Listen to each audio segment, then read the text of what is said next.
Mtazamaji, karibu kwenye simulizi hii nzuri ya kusisimua inayokwenda kwa jina la Taratibu Shemeji Utaniua. Mwandishi wa simulizi hii ni Coz Goliath, lakini msimuliaji ni Mamsud Cute. Usiku wa Dar es Salaam ulikuwa unafukuta, taa za jiji zikimetameta huku upepo mwanana ukipita taratibu kwenye mitaa ya Mikocheni. Kwa wakazi wa Dar es Salaam, nadhani nikisema Mikocheni mnanielewa. Semeni na Eliada walikuwa marafiki wa kufa na kuzikana, mapacha wa moyo waliogawanyika kimwili. Walishirikiana kila jambo, kutoka kwenye mitoko ya starehe hadi siri zao za ndani kabisa.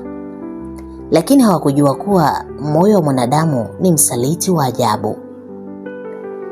Semeni alikuwa na mpenzi wake aliyefahamika kwa jina la Madana, kijana mrefu, mwili wa mazoezi, uso uliochorwa kwa upole na kupendeza. Lakini pia tabasamu lake liliweza kuyeyusha mioyo ya wanawake wengi kabisa. Alikuwa na haiba ya mchezaji wa soka, mchangamfu na mwenye ucheshi wa kuvutia. Upendo wa Semeni na Madana ulionekana imara kabisa, lakini kuna kitu kilikuwa kimeanza kubadilika. Mambo yalibadilika siku ambayo Eliada alijiunga nao kwenye mtoko wa usiku kuelekea klabu. Waliingia klabu maarufu kabisa iliyofahamika kwa jina la Elements. Mziki wa Afrobeats ukitawala anga, mwanga wa neon ukipenya kupitia kioo cha vinywaji vikali. Madana alivaa shati la kijani lililochubua kifua chake cha mazoezi, na macho yake yalipogongana na Eliada, moyo wake ulipiga kwa kasi isiyo ya kawaida. Eliada alikuwa ni mwanamke fulani ambaye ana umbo la Kibantu, ngozi ya chokleti na macho yaliyojaa uhai. Alihisi joto lisilo la kawaida kila alipomwangalia Madana. Alijilaumu, lakini alishindwa kujizuia. Upande wa pili, Semeni alikuwa akifurahia usiku wake bila kujua kuwa moyo wa mpenzi wake ulikuwa unageuka pole pole. Baada ya usiku huo, Madana na Eliada walianza kupigiana simu kwa kisingizio cha urafiki wa kawaida. Walitumia muda mwingi kuzungumza. Mara nyingine waliongea mambo madogo madogo, lakini walihisi mhemuko ndani yao ukichipua. Ilianza kama utani, lakini moto wa mapenzi ulikuwa tayari unawaka. Siku moja Semeni alienda Dodoma kwa shughuli za kikazi, na Eliada alienda nyumbani kwa Madana kwa kisingizio cha kuchukua viatu alivyovisahau siku ya klabu. Mara tu alipoingia ndani, macho yake yaligongana na kuzungumza kwa lugha isiyo ya maneno. Mwili wake ulistuka alipojihisi mikono yenye nguvu ya Madana ikimgusa kiuno. Alijaribu kupinga, lakini moyo ulikuwa umeshafikia uamuzi. Hakuna maneno aliyohitajika. Midomo yao ilikutana kwa pupa, pumzi zao zikachanganyika na ulimi, wakichezeana pole pole. Walijikuta wakizama kwenye mapenzi yasiyoweza kuzuilika. Kila busu lilikuwa na joto la hisia kali, na kila mguso ulikuwa na maana yake. Naam, hatimaye walijikuta chumbani kwenye giza lililowashwa na mwanga hafifu wa mshumaa, na mwili wa Madana ulizama kwenye mwili wa Eliada, na usiku huo ukawa mwanzo wa dhambi yao tamu. Uhusiano wa siri uliendelea kwa miezi kadhaa. Madana na Eliada walikutana kwenye magesti ya Mbezi, kwenye maegesho ya giza nyuma ya viwanja vya Sinza, na hata kwenye hoteli ya kifahari iliyokuwa karibu na uwanja wa Mkapa, ambapo walitumia siku moja nzima wakifurahia miili yao kana kwamba dunia ingesimama. Maskini Semeni alikuwa hajui chochote kinachoendelea, lakini ulimwengu una njia zake za kufichua siri. Alimfuatilia Madana na kugundua usaliti wake na Eliada.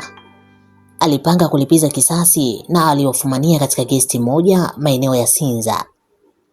Kilio cha Eliada kilisikika wakati Semeni alipotamka kwa sauti nzito, "Umekosa wanaume wote Dar es Salaam." Baada ya fumanizi hilo, Semeni alimwacha Madana kwa hasira. Eliada alijawa na majuto makali. Hakuweza kusamehewa na Semeni wala Madana. Alijaribu kujikomboa kwa kwenda kujipoza kutafuta mpenzi mpya aliyejulikana kwa jina la Kelvin, mwanaume mwenye upendo wa dhati, lakini Semeni alijawa na hasira. Alimvuta Kelvin kwenye mtego wa mapenzi.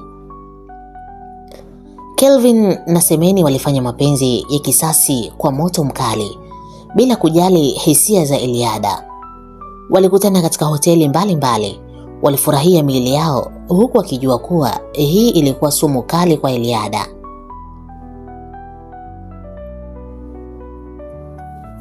Eliada alikuwa na rafiki yake aliyefahamika kwa jina la Angel. Alikuwa na tamaa isiyo ya kifani. Siku moja alichukua taksi kuelekea nyumbani baada ya clubbing. Dereva wa taksi ni mtu mzima mwenye haiba yake. Alikuwa kimya, lakini macho yake yalikuwa yakimkagua Angel. Angel alihisi moto ndani yake.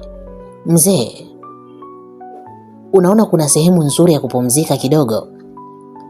Angel aliuliza kwa sauti ya mahaba. Dereva akacheka. "Kuna sehemu nzuri tu hapa binti, zipo hapa maeneo ya Kinondoni." Walisimamisha gari kwenye kona yenye giza. Angel alimsogelea dereva, akamshika shingo, na kabla hajamaliza kufikiri, walikuwa wakifanya mapenzi ndani ya gari. Ukungu ulichukua madirisha ya gari, lakini pia sauti za mahaba zilichanganyika na milio ya usiku. Wakubwa mnanifahamu nikisema hivyo. Naam, hii ilikuwa ni starehe ya hatari ambayo Angel aliipenda bila kujali kesho itakuwaje. Kelvin alipoachana na Eliada aliendelea na mahusiano yake na Semeni. Lakini siku moja Semeni alimleta Angel kwa lengo la kufurahia raha kwa pamoja. Walifunga chumba kwenye hoteli ya kifahari Masaki, na Kelvin alikuwa katikati ya Angel na Semeni, akiwagawanya kwa ustadi wa hali ya juu.